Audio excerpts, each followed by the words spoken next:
Today's cloudy, but that's a good thing, and I want to explain why. Welcome back, by the way, to another awesome video with Bardwell Farm. Today we're going to be transplanting peppers, tomatoes. Exciting stuff. Stay tuned.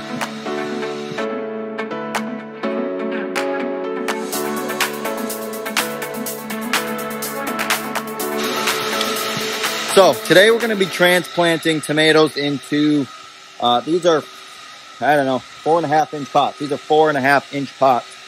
We do 5-inch pots, we do 4-inch pots in the field. But we're growing some stuff for our high tunnel, and I want to get them pushed along, give them a little more space to grow in case we can't get them in quite as early, weather depending. So I got to do like 576 pots of these or something for the tomatoes. So it's going to be quite involved, if you will. So I like systems and I like processes. So of course I set that up for myself. So we have a tray here. It holds 15 pots. So what I did is I split out 15 pots in lines. So as I fill the soil, as I fill the pots, I don't have to think, no brain thinking there again, makes my time go way faster. Love it. So this is a little different than direct seeding stuff. We're working with live plants, as you saw over yonder. Yep, somewhere over there. Yep. So what that requires is we need to deal with moisture. We're basically pulling plants out of their life spot right now, and we're transplanting them into something else. So like, just like anything, ripping it out of the ground and moving it, it's giving it a complete shock. So with that, we have to be a little more careful of how we're dealing with these plants and the actions we're taking to deal with them. So what I start with is we start with our potting mix here. And what we're going to do is we're going to wet this. We're going to give it a nice moisture. So like this is usually a light brown color. This is saturated with water right now. So what we're doing is we're already incorporating that water into the actual pot or the cell. That way when the plant gets put into there, it's not going into like a desert. It's going into something that already has moisture. So those roots can start automatically taking up a little water.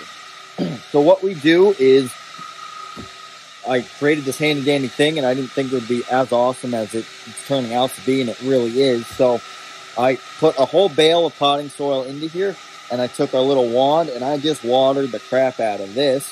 And we don't have water going everywhere. It's not making a mess of the table. It's not spilling everywhere and annoying the heck out of me. So we took a little handy dandy rake thing, and we mixed it all up, because that soil does take a little bit to agitate and get that water mixed into it. It doesn't saturate into it nice. It kind of just puddles, so you gotta work with it. And yeah. So then what we're doing next is we're taking one of our stacks of pots, and we're throwing them down here, and we're gonna fill them one by one. And does it take some time? It does. But hopefully after doing 40 of these, I get pretty good at it. So we'll see. But yeah, so we're going to fill these, and then we're lining them up here in a row to get ready to transplant. So we're going to nail this out now, and once this is done, we're going to do some transplant, and I'll talk a little bit about how that's done and the ins and outs of transplanting. For now, let's say hello to some leeks.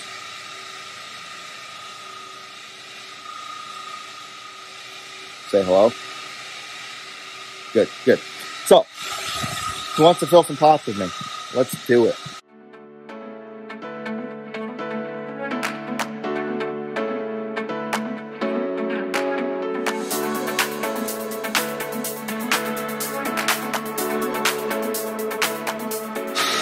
So when it comes to actually transplanting a crop in the greenhouse, what we start with is these row trays.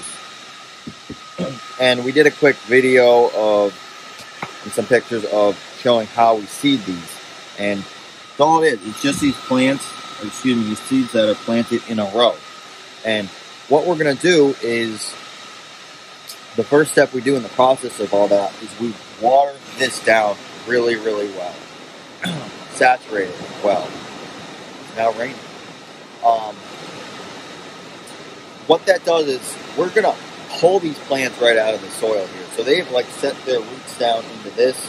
They're growing. They're happy-ish. They're crowded, obviously. They're not meant to be in here forever. So, but what we're doing is we're pulling them out of their rooted soil where they started their growth. And we're going to transplant them into pots over there. So what we want to do is make sure this is really wet, so the roots have a lot of moisture. They've sucked up a lot of moisture. They're not dry. They're not starving for water. They're not suffering at all. We want to make them as happy as possible. So that's step number one. Step number two, which is sometimes hard to control, is you want a cloudy day to do this thing. And the reason behind that is because the greenhouse is a lot cooler. You don't get that hot, humid weather and that beating sundown. Because that'll give these time to set into the new soil that we're transplanting them into. So at least transplanting them on a day that is cloudy is really going to help these seedlings kind of get another jump or kind of like restart themselves pretty much. They'll just be happier overall. They're not dealing with the hot sun beating on them and wilting down really quickly. It'll give them some time to rejuvenate. So we're going to get going on transplanting these. I use a skewer, actually, is what this is. It's a 6-inch, 4-millimeter skewer that you can do shish kebabs with. But this is what I use to actually put the plants into the pot. And I'll show that a little more up close because that is that is your make or break here, where you could destroy everything you've done or have a beautiful crop. Some guys use their fingers to push the plant in the ground, and I'll show you that. But I just feel like your finger's big and it makes a big hole in the cell, and especially when you're working with a smaller cell, your finger doesn't fit in there. So using these sticks to help push the root down in really works well. So Amazon special here. But we're gonna get going. We've got a plethora of greenhouse high tunnel tomatoes, some heirlooms, and some hybrid reds that we're throwing in here. And we're gonna put them into these 4.5-inch pots we just filled. So let's get cracking. We have our cell flat here, if you want to call it, with all our pots here, all filled nicely. I try not to touch this after I fill it because I want to be able to see where each individual pot is. If you went and mess this around, flatten it, make it look pretty, you're not going to know where your individual pot is, and you want to be getting these roots directly in the soil. So we're going to sneak over here real quick. And what I do here is I just take my fingers and I just gently pull these up out of the soil here. So you can see that the roots kind of growing down in here. They're getting crowded, obviously. They're lacking a little bit on nutrients, and that's because they're not meant to sit in here. So we're going to transplant them into these cells here, one by one, and give them probably a good week to kind of graft their roots again, set some more roots down, and then we'll start fertilizing these. But what I do here is we have a line here. There's 3 rows in this tray, and what we're going to do is just carefully pull these right out of the soil. And what we're looking at is that root there. We don't want a lot of soil on that because we're going to push these down into the soil. If you like take one apart, they probably won't, but you don't want a lot of soil on these because it's going to make it difficult to push down in the soil. So what we're going to do here is just place these on each pot, kind of directed in the center, and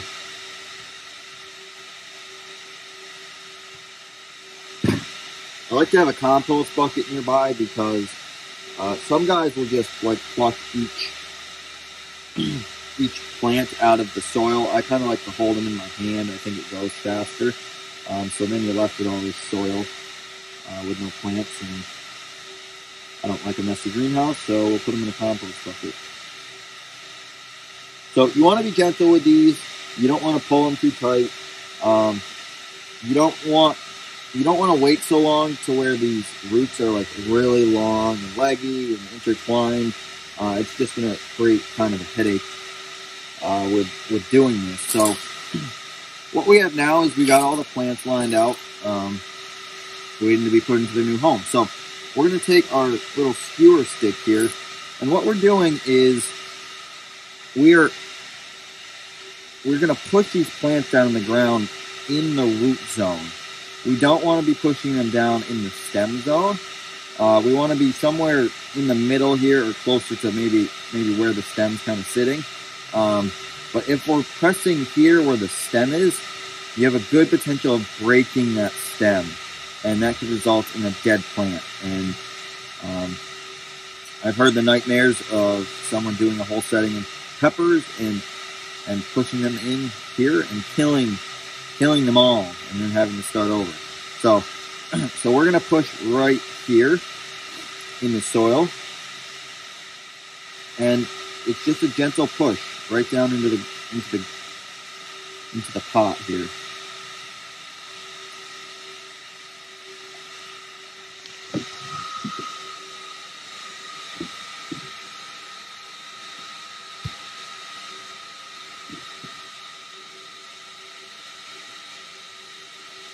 And what you want to do is make sure that these are tomatoes, so they'll push out adventitious roots on the sides of the stem here. So I'm pushing these right down to where the leaves are basically touching the top of the soil, just like so. And what that'll do is create a really good base for root structure to start in the actual cell, and it'll just help for a better plant overall. So these aren't perfectly centered, but they don't have to be perfect either. But you want to get them pretty close to the center. So the last thing is we take our label tag, and I just do one per flat for now because there'd be a million tags, and boom, we're done. So let's show you fast motion now, because this is the fast part. This goes quickly. The other burden is just moving these around, because obviously you can't stack these. You want to be gentle with them, etc. So, one done.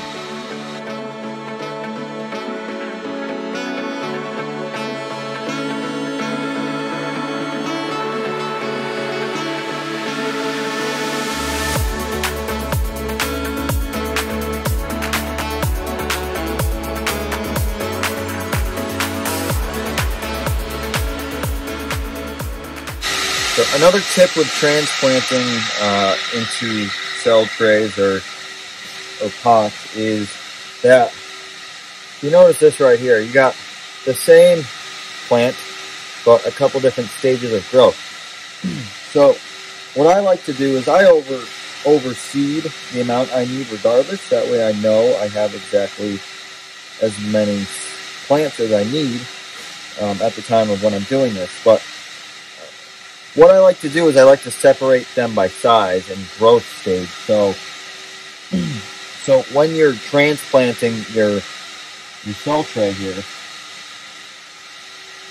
I'm pulling the right one, you're going to have a consistent growth over the whole tray instead of a lot of ups and downs, because, a plant at that stage probably just popped out of the soil like 2 or 3 days ago, where these have been out for over a week. So you'll notice, especially with those really smaller ones, that you'll get a different height and growth over time, and those might have a little harder time competing with the rest of the tray if they're really small. So I kind of leave those till the end, and if I run out of big ones or bigger plants per se, then I'll stick them in kind of in their own tray. But keep them. I wouldn't discard them, especially some of these seeds are really expensive, so you want to keep that in mind. But especially if you're doing like a cell tray, like a 98 or a 72, and you're going through a multitude of trays, I take those and I'll put them on like the side of the tray, or like the end, or like on the outside of the tray, because those will get more sunlight and they'll catch up to the rest of the group, if you will. Or you can leave them and transplant them and sell them separate, or keep them for yourself, whatever you want to do. But I like to keep that consistency, because you will notice a difference in size and growth over the life of these puppies.